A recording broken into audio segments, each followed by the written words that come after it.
नमस्कार दोस्तों, चलिए जानते हैं हरियाणा की 50 फटाफट बड़ी खबरों को सिर्फ 10 मिनट में। लेकिन उससे पहले यह वीडियो आप किस जगह से देख रहे हैं हमें कमेंट में जरूर बताएं। एसीबी की टीम ने बिजली विभाग के एक जूनियर इंजीनियर और उसके साथ जुड़े ठेकेदार को रिश्वत लेते रंगे हाथ पकड़ लिया। आरोप था कि नए बिजली कनेक्शन और ट्रांसफार्मर लगाने के बदले 1.5 लाख रुपए मांगे गए थे। शिकायत मिलते ही टीम ने जाल बिछाया, केमिकल लगे नोट लेते ही दोनों दबोच लिए। अब दोनों से पूछताछ चल रही है और विभाग के दूसरे लोगों की भूमिका भी जांची जा रही है। अवैध और बिना लाइसेंस चल रही मीट दुकानों पर हरियाणा सरकार ने सख्ती बढ़ा दी है। स्थानीय निकाय विभाग और पुलिस को संयुक्त जांच अभियान चलाने के आदेश दिए गए हैं। मंत्री ने साफ कहा कि स्वास्थ्य नियमों का पालन किए बिना कोई दुकान नहीं चलेगी। कार्रवाई में लापरवाही मिलने पर एक प्रशासनिक अधिकारी को तुरंत सस्पेंड भी कर दिया गया। कई जिलों में अब रिकॉर्ड जांच शुरू हो चुकी है। अंबाला और सोनीपत के पास एसटीएफ ने बड़ी कार्रवाई करते हुए अवैध शराब से भरा कंटेनर पकड़ लिया। पुलिस को गुप्त सूचना मिली थी कि बाहरी राज्यों में शराब सप्लाई की जा रही है। तलाशी में करीब 720 बोतलें बरामद हुई। मौके से एक तस्कर गिरफ्तार हुआ, जबकि बाकी लोगों की तलाश जारी है। पुलिस अब इस पूरे नेटवर्क की कड़ियां जोड़ रही है और दूसरे राज्यों से भी जानकारी जुटाई जा रही है। अनुबंध कर्मचारियों के परिवारों के लिए हरियाणा सरकार ने बड़ी राहत वाली घोषणा की है। अब ड्यूटी के दौरान किसी कर्मचारी के साथ अनहोनी होने पर उसके परिवार को 3 लाख रुपए की आर्थिक मदद सीधे खाते में दी जाएगी। सरकार का कहना है कि सहायता बिना देरी पहुंचे, इसके लिए अलग व्यवस्था बनाई जा रही है। इस फैसले से हजारों आउटसोर्स और कॉन्ट्रैक्ट कर्मचारियों में भरोसा बढ़ा है। अब हरियाणा में ईद उल जुहा की सरकारी छुट्टी बदली हुई नई तारीख पर होगी। सामान्य प्रशासन विभाग ने चांद दिखने और धार्मिक कैलेंडर को ध्यान में रखते हुए नई अधिसूचना जारी कर दी है। सभी सरकारी दफ्तरों, स्कूलों और संस्थानों को तुरंत आदेश लागू करने के निर्देश मिले हैं। बदलाव के बाद कर्मचारियों और आम लोगों में छुट्टी को लेकर बना भ्रम भी काफी हद तक खत्म हो गया है। एचएएसवीपी के कामकाज पर सेवा का अधिकार आयोग ने सख्त रुख दिखाया है। फरीदाबाद के सेक्टर 89 के एक प्लॉट धारक की शिकायत पर जांच हुई तो पता चला कि अधिकारियों ने महीनों तक काम अटका कर रखा। आयोग ने जिम्मेदार अधिकारी पर 5,000 रुपए का जुर्माना लगाया और रकम वेतन से काटने के आदेश दिए। अब विभाग में लंबित फाइलों की भी दोबारा समीक्षा शुरू कर दी गई है। हरियाणा में मृत शिक्षकों के परिवारों को राहत देने के लिए शिक्षा विभाग ने नए निर्देश जारी किए हैं। अब लोन माफी से जुड़ी फाइलों को तय समय में निपटाना जरूरी होगा। विभाग ने साफ कहा कि बेवजह देरी होने पर संबंधित क्लर्क और ब्लॉक शिक्षा अधिकारी जिम्मेदार माने जाएंगे। परिवारों को आर्थिक परेशानी से बचाने के लिए जिलों में निगरानी भी बढ़ा दी गई है। हरियाणा रोडवेज में नौकरी की तैयारी कर रहे युवाओं के लिए अच्छी खबर आई है। परिवहन विभाग ने अलग अलग डिपो में अप्रेंटिस और तकनीकी पदों पर भर्ती निकालने की घोषणा की है। 10वीं पास और ITI वाले उम्मीदवार आवेदन कर सकेंगे। विभाग का कहना है कि बसों और वर्कशॉप के काम को मजबूत करने के लिए यह भर्ती जरूरी है। आवेदन प्रक्रिया ऑनलाइन पोर्टल पर शुरू होने वाली है। अब किसानों को ज्यादा पानी वाली फसल छोड़कर दूसरी फसलें अपनाने पर सरकार से सीधी मदद मिलेगी। मेरा पानी मेरी विरासत योजना के तहत मक्का, दलहन, तिलहन और कपास बोने वाले किसानों को 8,000 रुपए प्रति एकड़ दिए जाएंगे। दलहन और तिलहन पर अतिरिक्त सहायता भी मिलेगी। सरकार का मकसद गिरते भूजल स्तर को संभालना है, इसलिए पोर्टल पर रजिस्ट्रेशन तेज कर दिया गया है।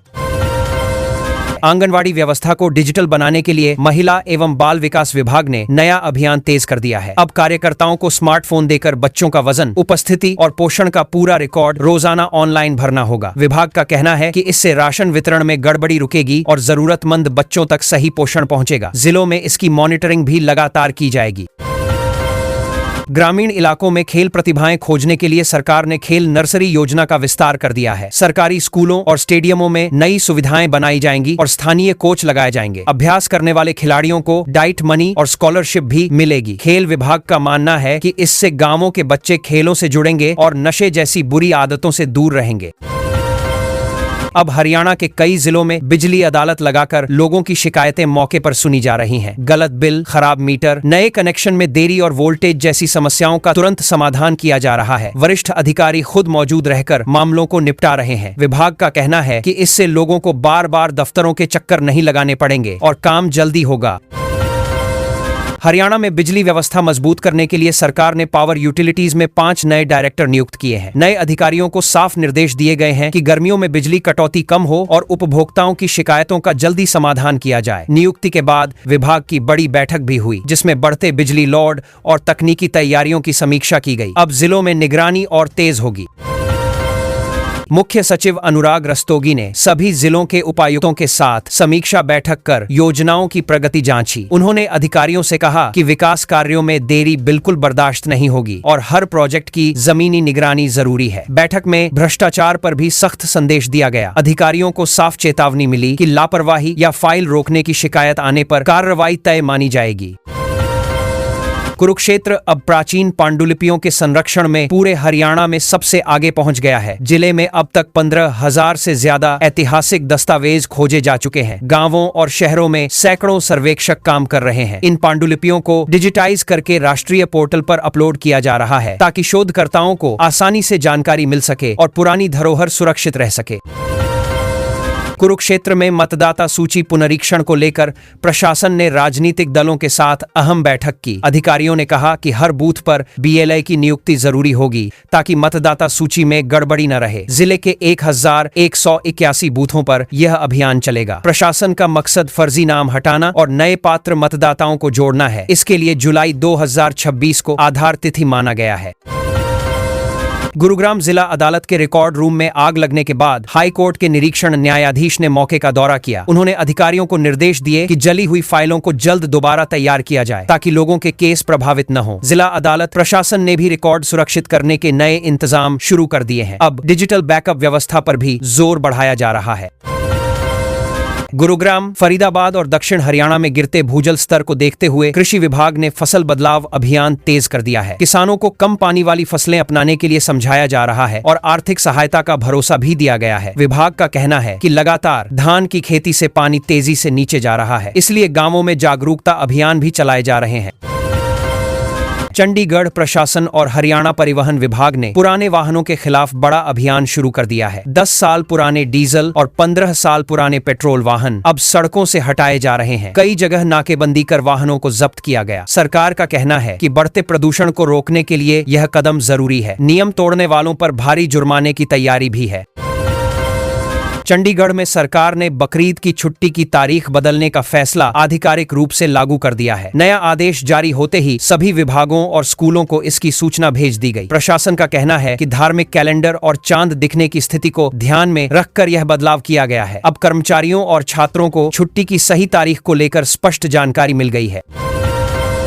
ताऊ देवीलाल स्टेडियम में चल रही पुलिस कांस्टेबल भर्ती प्रक्रिया का मुख्यमंत्री नायब सिंह सैनी ने अचानक निरीक्षण किया। उन्होंने मैदान में जाकर उम्मीदवारों की दौड़ और फिजिकल टेस्ट देखा। अधिकारियों को साफ कहा गया कि भर्ती पूरी तरह निष्पक्ष और पारदर्शी होनी चाहिए। मुख्यमंत्री ने युवाओं से बातचीत कर भरोसा दिलाया कि बिना पर्ची खर्ची के केवल योग्य उम्मीदवारों को ही मौका मिलेगा।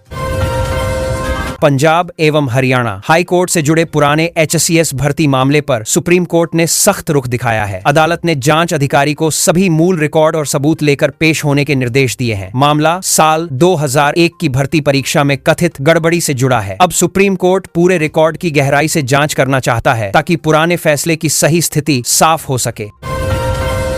हरियाणा शिक्षक पात्रता परीक्षा की तारीखों का ऐलान होते ही लाखों अभ्यर्थियों की तैयारी तेज हो गई है। परीक्षा 13 और 14 जून को होगी और करीब 2.5 लाख उम्मीदवार शामिल हो सकते हैं। बोर्ड ने नकल रोकने के लिए जैमर, बायोमेट्रिक हाजिरी और लाइव CCTV निगरानी की व्यवस्था की है। जिलों में परीक्षा केंद्रों की तैयारियां भी अब तेजी से शुरू हो चुकी हैं। नौतपा शुरू होते ही हरियाणा में गर्मी ने लोगों की परेशानी बढ़ा दी है। मौसम विभाग ने सिरसा, हिसार, रोहतक और गुरुग्राम समेत कई जिलों में तेज लू चलने की चेतावनी दी है। डॉक्टरों ने लोगों को दोपहर में बाहर कम निकलने और ज्यादा पानी पीने की सलाह दी है। किसानों को भी सुबह या शाम हल्की सिंचाई करने को कहा गया है ताकि फसलें गर्मी से बच सकें।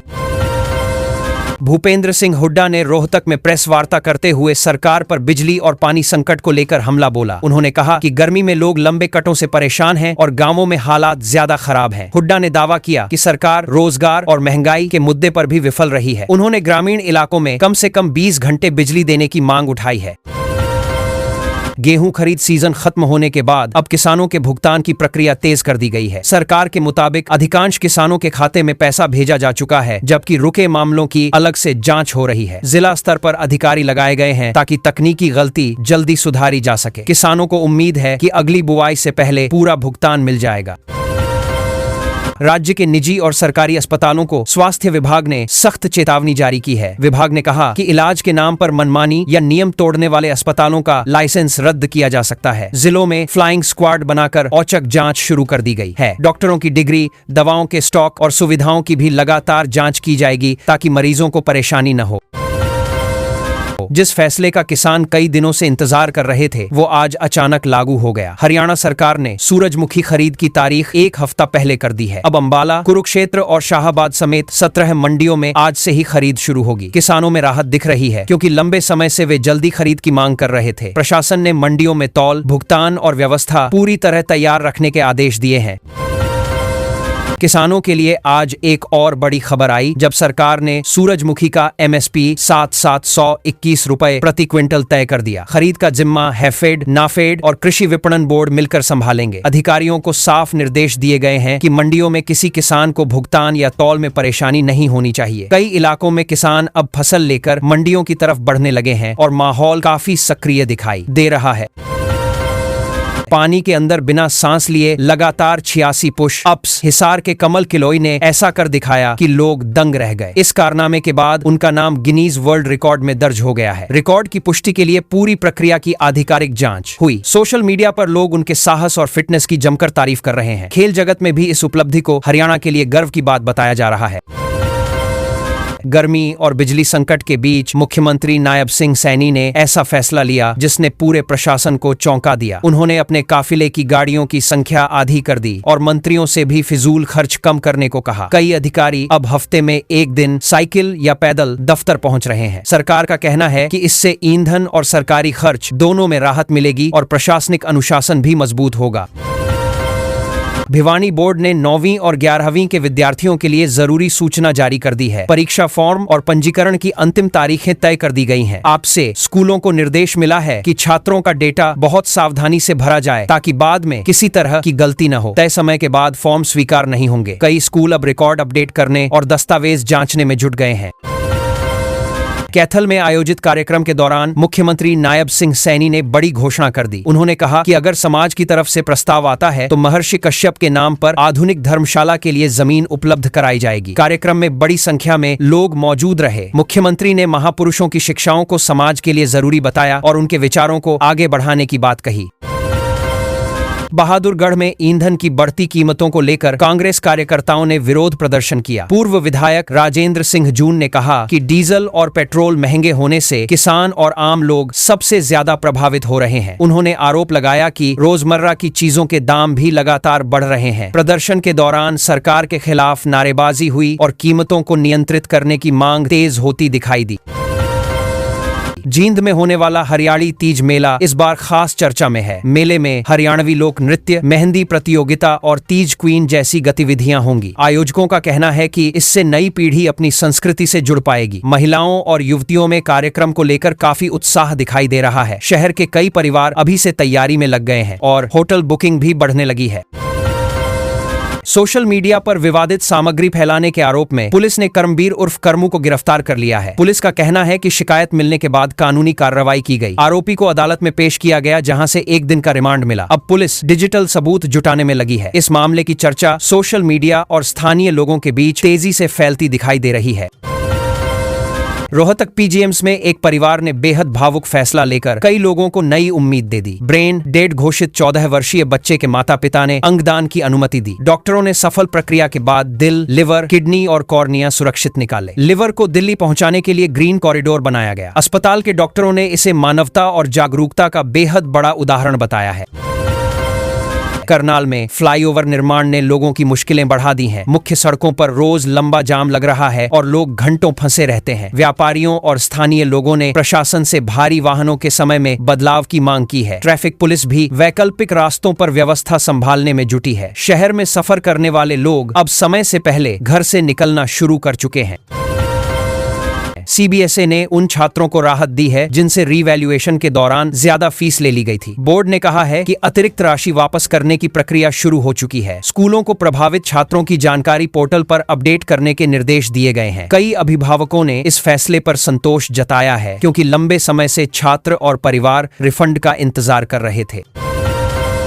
रोहतक में आयोजित संगोष्ठी में विधायक निखिल मदान ने युवाओं से खास अपील की। उन्होंने कहा कि जातिवाद और भेदभाव छोड़कर समाज सेवा और राष्ट्र निर्माण में आगे आना जरूरी है। कार्यक्रम में कई प्रतिभाशाली छात्रों और बुजुर्गों को सम्मानित भी किया गया। लोगों ने महापुरुषों के विचारों पर चर्चा की और समाज में एकता बनाए रखने की जरूरत पर जोर दिया गया। एसीबी की टीम ने बिजली विभाग के एक जूनियर इंजीनियर और उसके साथ जुड़े ठेकेदार को रिश्वत लेते रंगे हाथ पकड़ लिया। आरोप था कि नए बिजली कनेक्शन और ट्रांसफार्मर लगाने के बदले 1.5 लाख रुपए मांगे गए थे। शिकायत मिलते ही टीम ने जाल बिछाया, केमिकल लगे नोट लेते ही दोनों दबोच लिए। अब दोनों से पूछताछ चल रही है और विभाग के दूसरे लोगों की भूमिका भी जांची जा रही है।